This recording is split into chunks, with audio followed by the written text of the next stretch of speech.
Welcome to Jubilee 2025 Pilgrims of Hope, a podcast from the Catholic Courier celebrating this milestone year in the Universal Church, with stories of faith and hope from around the Diocese of Rochester. The parish of St. Catherine of Siena Menden is proud to sponsor this podcast featuring our parishioners, the Pettee family. We are a diverse community devoted to serving God and extending the hands and heart of Jesus to our larger community. We welcome new members to journey with us. For more information, visit saintcath.org. Here's your host, Gina Capellazzi, digital content producer at the Catholic Courier. Although the canonization of Blessed Carlo Acutis is being rescheduled due to the April 21st passing of Pope Francis, the Vatican is going forward with the Jubilee of Teenagers, which is welcoming Catholics ages 12 to 17 to Rome April 25th to the 27th. An Italian teenager who will become the first millennial saint, Blessed Acutis used his knowledge of computers and video games to create a website about Eucharistic miracles. Since his death in 2006 at the age of 15, he has become a role model for Catholic teens and young adults. Also, as part of the Jubilee year 2025, the Church is honoring persons with disabilities at the Vatican April 28th to the 30th. Here in the Diocese of Rochester, high school seniors were recognized with the Hands of Christ Awards during 3 ceremonies in early February. Among the 2025 recipients was Cameron Pettee, a senior at Victor High School and a member of St. Catherine of Siena Church in Menden. Cameron has cerebral palsy, but that has not stopped him from doing the things that teenagers his age do. Cameron is nonverbal and uses a computer to speak. He and his parents, Mike and Julie, recently joined Catholic Courier staff writer Mike Latona at St. Catherine's in Menden to share what life has been like for Cameron and how their faith has sustained them through the highs and lows of his disability. So I now turn things over to Mike. Thanks, Gina. I'm honored to be here today with a very special guest, Cameron Pettee, who is only a few days shy as we speak of his 18th birthday. And I'm equally honored to be here with his parents and his sister. And we're really impressed with the fact that Cameron was able to earn the Diocesan Hands of Christ Award just a little while ago, earlier this spring, end of winter actually. And he's here to talk about how that all came about. And he's a special person, so we're looking really forward to this. Cameron, it's a pleasure to be here with you today. And the first thing I wanted to ask you about was how it felt to get the Hands of Christ Award. I was surprised to get the Hands of Christ Award. I felt like God was celebrating that I try to bring kids together that never go to church closer to Him. Not every teenager goes to church. But every teenager deserves to know that Jesus suffered for their sins. What's important to you about your Catholic faith, Cameron? Forgiveness is the most important thing in my Catholic faith because everyone sins. I feel protected from my sins because Jesus died on the cross for me. Now you've got graduation from Victor High School right around the corner here. Very impressive.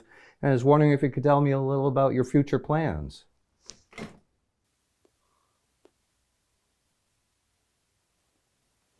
After high school, I want to go to St. John Fisher College and enroll in their legal studies program. I want to be a lawyer. I like to defend what I believe is right. What are some of your favorite activities, Cameron?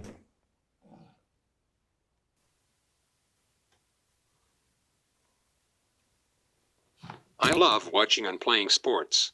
I play unified bowling and basketball for Victor High School. I also play Challenger baseball in Victor and Webster and Challenger bowling in Webster. My favorite professional teams are the Boston Red Sox, Boston Celtics, and the New England Patriots. I also love to go to Rochester Red Wings and Mercs games. You like your Boston teams, that's for sure. Can you tell me a little bit about the importance of having your family in your life?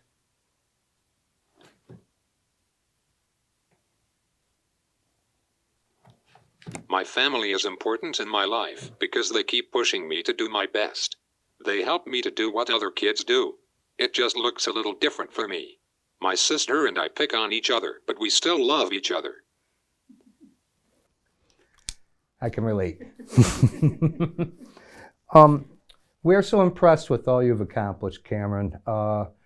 There's so many things that you have done, that you are doing, that you want to be doing. Can you tell me a little about the determination that you've had to do things like anybody else, despite the kind of disability that you have? When I was born, the doctors said I might not make it. But through God's grace, I thrived. I think God is using me to show others perseverance. That's what inspires me.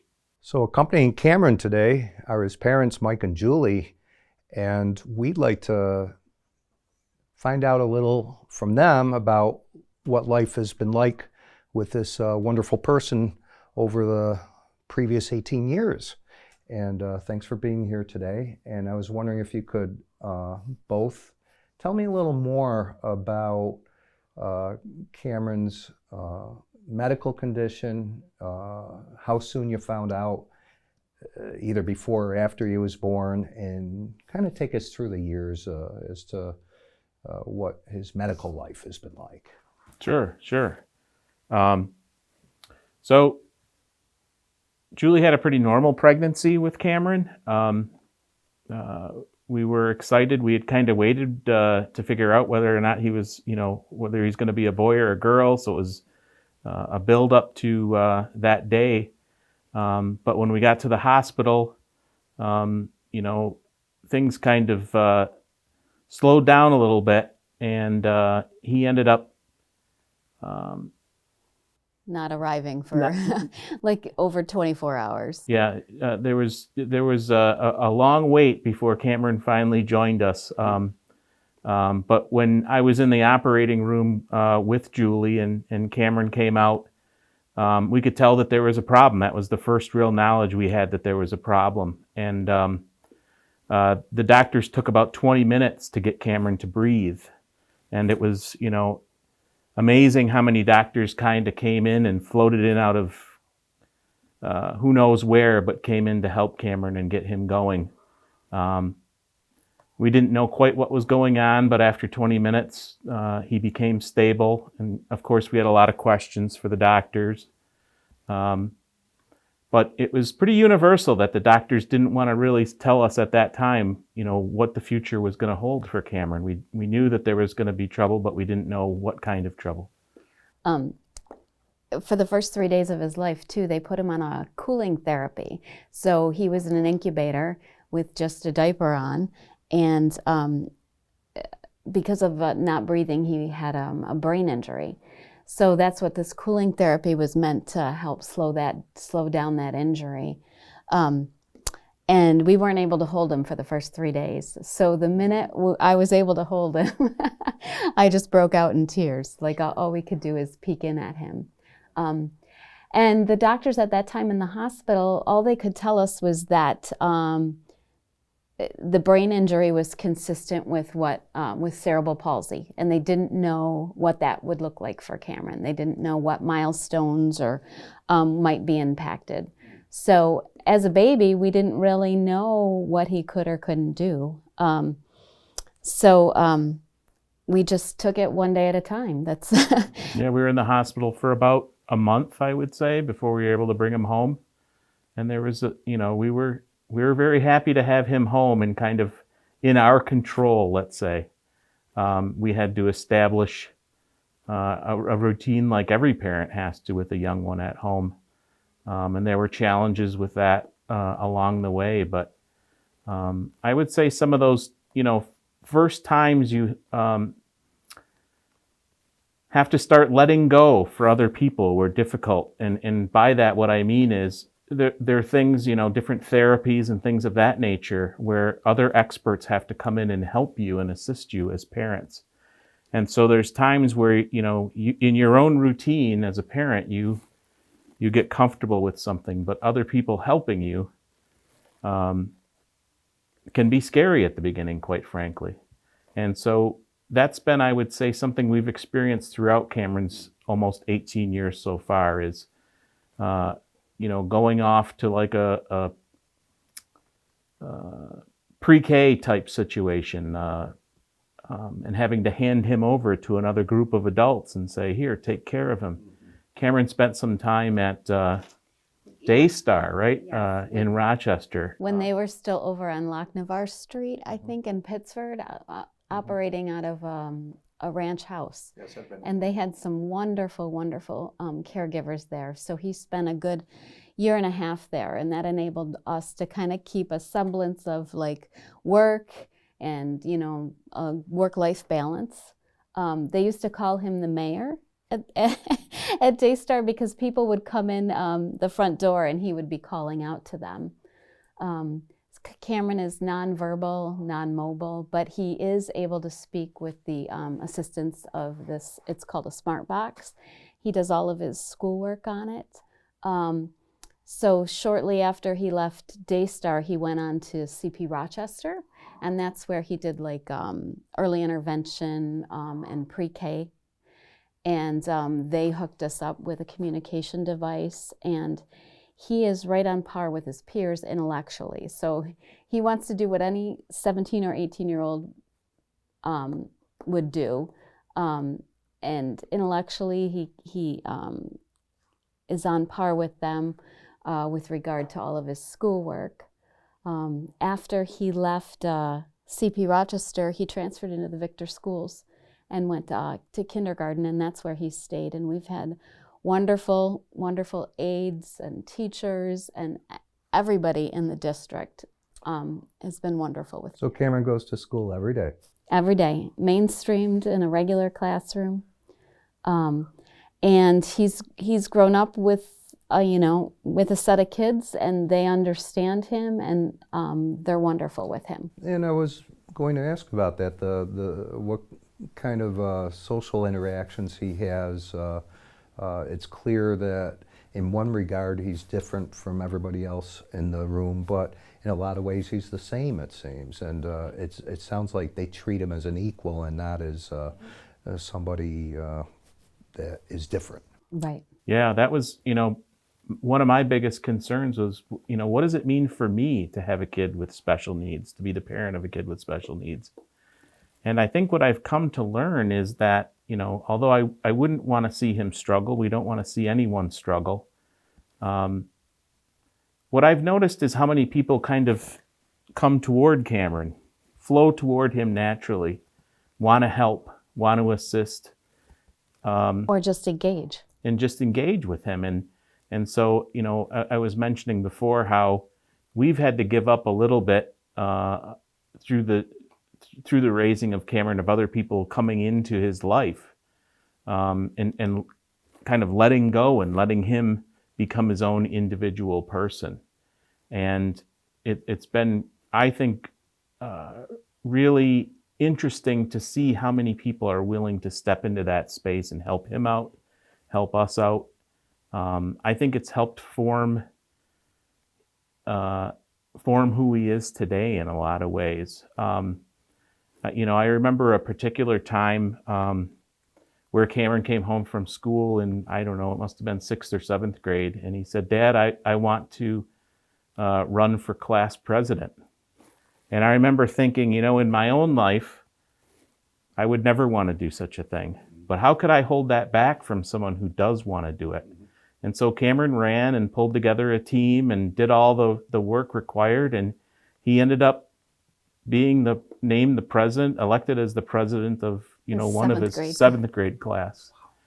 And so, it was one of those moments where I, as the parent, learned from Cameron that it's not always your vision of what life can hold. It needs to be the vision of each individual person, and that plan that God gives for each one of us is reflected in how those people, what those people do throughout their lives to engage in other areas of society. It's very clear to me that there's good communication with Cameron from everybody who comes into his life. And I would think part of that, and I don't know if everybody realizes it, maybe they do, that he understands everything that's coming in, right? Yes. Even if he doesn't verbally express it. I don't want to, even now I'm trying to be careful, Cameron, not to talk past you. And I think it sounds like you have everybody has a nice awareness of how to communicate with him, which is, I would think, very important. We found too that the kids at school from a very early age, if he didn't have his device to be able to talk back to them, they would devise their own ways to talk to him. They would come up and say, Cameron, how was your weekend? Was it good or bad? And they'd have them tap their hands. Or they'd say, raise your hand if you like, X versus Y kind of thing. So it's interesting to me that kids his own age have found unique ways to engage with him that we as adults didn't. Yeah, we had to learn from these people. I think that's my big takeaway is how much we've learned from Cameron as he's grown up. Right. And from other kids his age that have had to adapt to a different, set of situations to overcome those things. I'm just trying to visualize the daily routine in terms of does he go on a school bus? And there obviously has to be extra care involved, and he has aides at school who get him into the classroom. Could you describe his daily routine a little bit in that regard? Yeah, I mean, we wake up very early. We jump on the bus, and there's folks that take care of and help Cameron through his day. He always has a one-on-one at school. Yeah, we've had a one-on-one, as long as he's been in the school system that's there to help him in, all those needs. He does have some special education teachers that might push in because sometimes they do have to modify work for him in order to, for him to be able to do it all online. But for the most part, he's passed all of his Regents exams.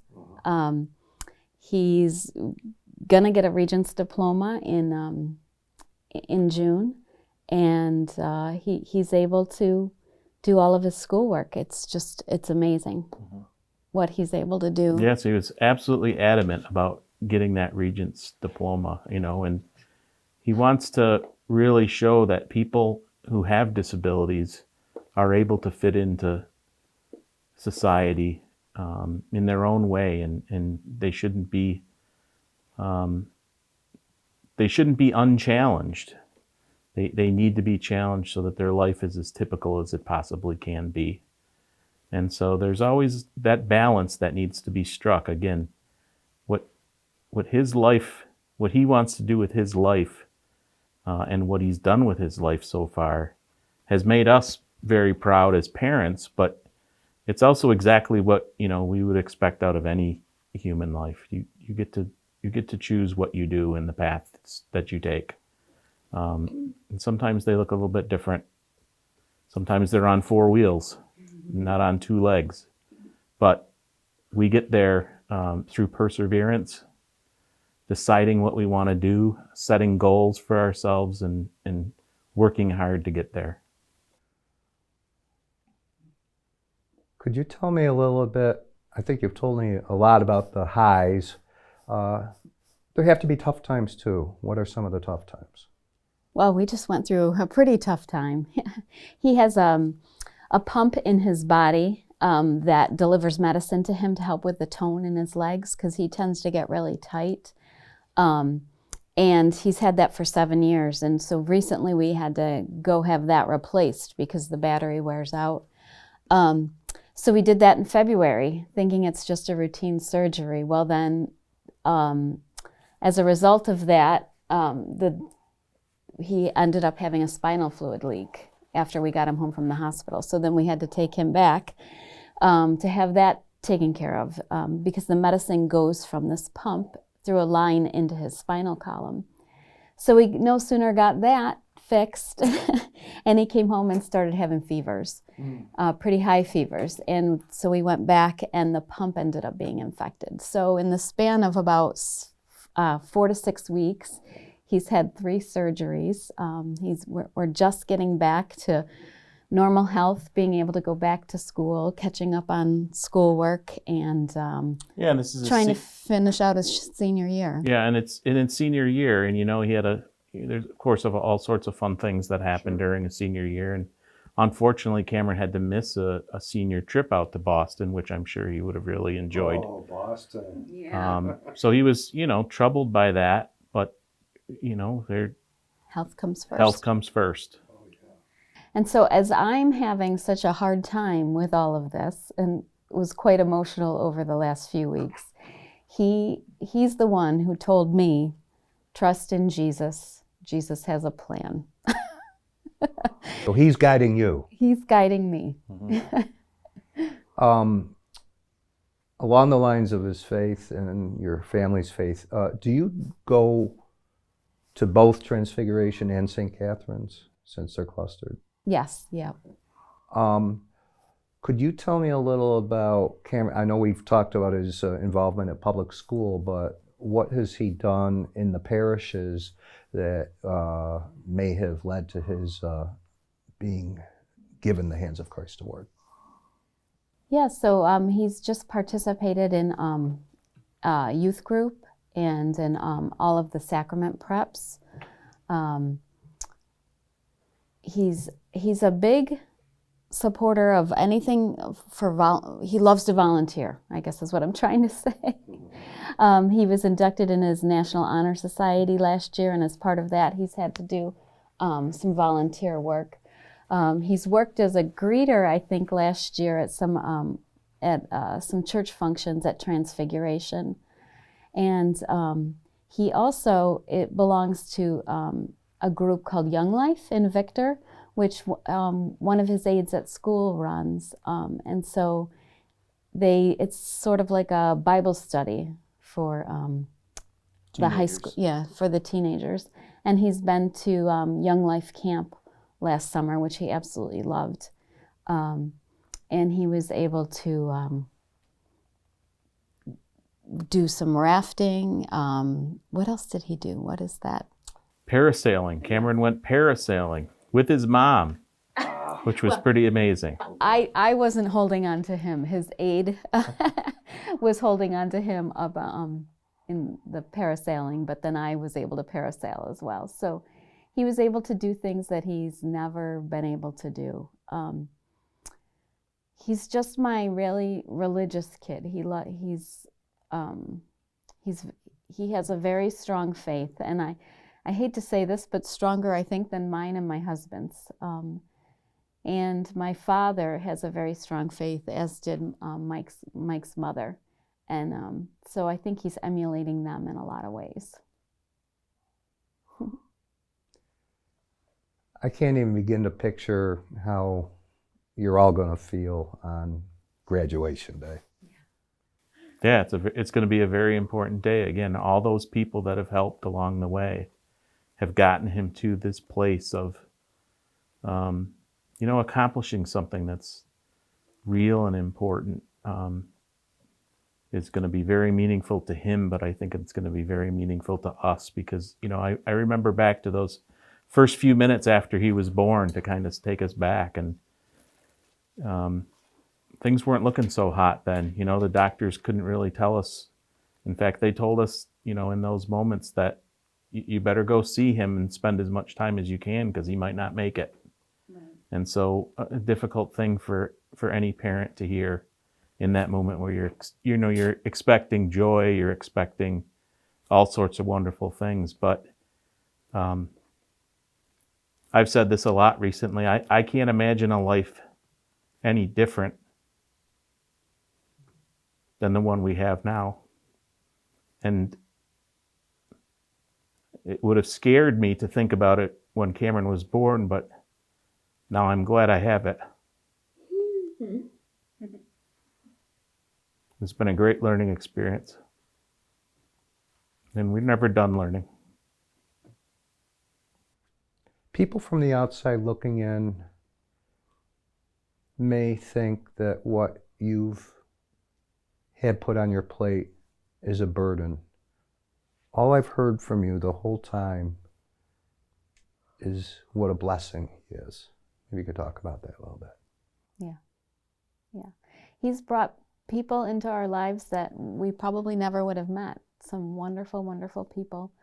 And just his perseverance and his determination to just do what everybody else does is kind of an inspiration to us. I mean, my husband and I were both very, what do you call it, like low-key kind of people. We don't have big personalities. We're very introverted is what I should say. And I think Cameron's had to bring out the extrovert in us. And Cameron very much brings people together, like just our family and all of his friends. He loves to just laugh and have a good time and be around people, and I think that's helped us as well. Absolutely. What breaks my heart is sometimes he'll say to me, "I'm sorry I have so many needs, Mom," or "I'm sorry you have to help me." There was a time right before high school where he would say, "I'm sorry I'm a burden." And we'd have to talk him through those things and tell him he's not a burden, that he's here for a reason, and how much he's brought into our lives and the lives of people around him. I've asked a lot of questions. You've given wonderful answers. It's a pleasure knowing more about Cameron on a personal level. I've been a fan of his from afar for a good portion of my life. I've known Cameron's parents personally, and Julie's sister Laura is good friends of me and my wife. And so it's a real privilege to be here today doing this. Before we sign off, so to speak, is there anything else about, and I'm sure you could talk for days about Cameron, but is there anything about him, your family, anything else that we haven't brought up yet? I'd like to make mention of his sister, so maybe you could talk about how the two of them kind of get along, or sometimes maybe not get along, as siblings are prone to do. Yeah, so Cameron has a younger sister named Delaney, and she's 14 years old. She's an 8th grader at Victor. They're not in the same school. He's in high school and she's in the junior high. But they have a typical teenage relationship right now. They like to pick on each other. It's funny to hear them converse sometimes. And then there's other times where I'll find them being sweet with each other, like Delaney helping him, or asking him questions about his day, or them putting their heads together about their NCAA brackets. We have a friendly competition going on. But since we brought Delaney home from the hospital that very first day, and we put her on the floor in her bouncy seat, and if I had to run out of the room to get her bottle or something, I'd say, "Cameron, you're responsible to watch her for me." And he'd just sit there and just stare at her until I came back, right? So he was her little guardian for years when she was smaller. I think I'd be remiss if I didn't ask this question, but did you have concerns about having another child? Yeah, I think we did. I think we waited a while to make sure that Cameron was in a good place, and that we were comfortable with him and, his needs. And so I think we waited a good 3 or 4 years. Yeah, there's certainly a lot of anxiety with, as we got closer to the delivery date, because what happened with Cameron snuck up on us. And but there's no way to be prepared for that other than to just have confidence that it's God's plan, and that you have the strength to get through it, and everything's going to be okay in the end anyways. And from what we've talked about here, Delaney is an athlete and never experienced any of the same kind of tendencies. No. Delaney is doing well in her academic studies and doing well in her sports. Does Cameron go to her softball games? Every once in a while, if it's nice and warm out, he enjoys watching. Oh, he's saying no.